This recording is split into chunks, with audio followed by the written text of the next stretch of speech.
आज से लगभग 2500 साल पहले एक राजा का बेटा सब कुछ छोड़कर जंगल में चला गया।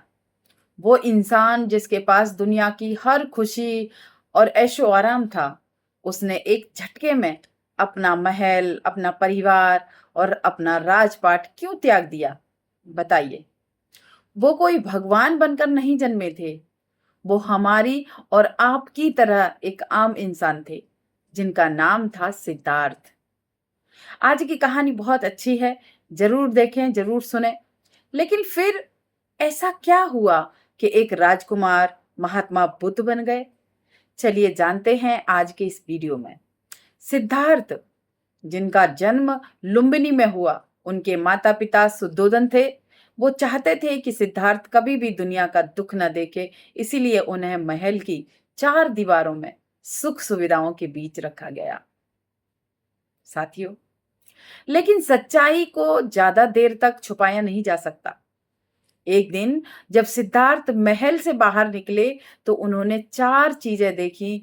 एक बूढ़ा व्यक्ति, एक गंभीर बीमार इंसान और एक शव, और अंत में एक शांत सन्यासी। साथियों, इन चारों दृश्यों ने सिद्धार्थ के मन में गहरा सवाल पैदा कर दिया। अगर जीवन में इतना दुख है तो शांति कहाँ है? 29 साल की उम्र में उन्होंने अपना महल छोड़ दिया।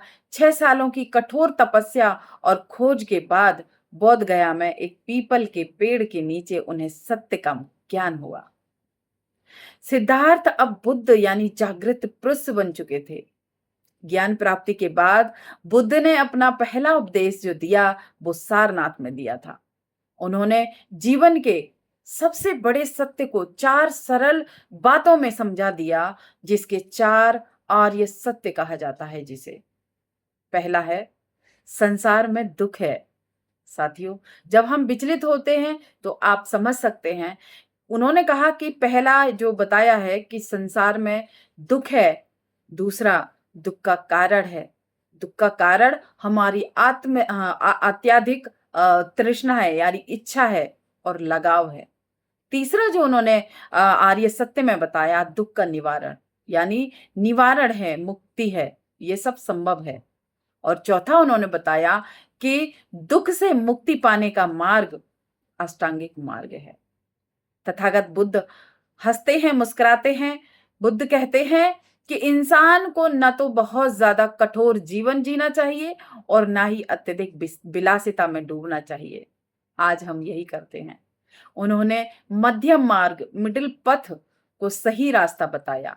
आज 21वीं सदी में जब हम स्ट्रेस या डिप्रेशन या अंधी दौड़ में जी रहे हैं, तब बुद्ध के विचार और भी ज्यादा प्रासंगिक हो जाते हैं, रिलेवेंट हो जाते हैं। बुद्ध ने कभी नहीं कहा कि मेरी बात मानिए, या उन्होंने कहा कि मैं कह रहा हूं। उन्होंने कहा मेरी बात को आप आंच पर सोने की तरह परखो, और अगर आपको सही लगे तो आप उस मार्ग को अपना सकते हो। उनका सबसे प्रसिद्ध संदेश था, अपदीपो भव, यानी अपना दीपक स्वयं बनो, अपनी राह खुद खोलो, खुद खोजो। बुद्ध की शिक्षाएं केवल धार्मिक ग्रंथ नहीं हैं, बल्कि ये जीवन जीने की एक वैज्ञानिक कला है। हम बहुत जल्दी हताश हो जाते हैं, हमें उनके उनके मार्ग को अपनाना चाहिए। अगर आपको बुद्ध का यह जीवन परिचय और उनके विचार पसंद आए हों तो वीडियो को लाइक करें, सब्सक्राइब करें, चैनल को सब्सक्राइब करें, और आपने ये वीडियो मेरी कहाँ से देखी ज़रूर कमेंट करके बताएं। तो बुद्ध का कौन सा विचार आपको सबसे ज़्यादा अच्छा लगता है, नीचे कमेंट करके ज़रूर बताएं। जय भीम, नमो बुद्धाय। इसी तरह से आप हंसते रहें, मुस्कुराते रहें, ज़्यादा टेंशन नहीं लेने का।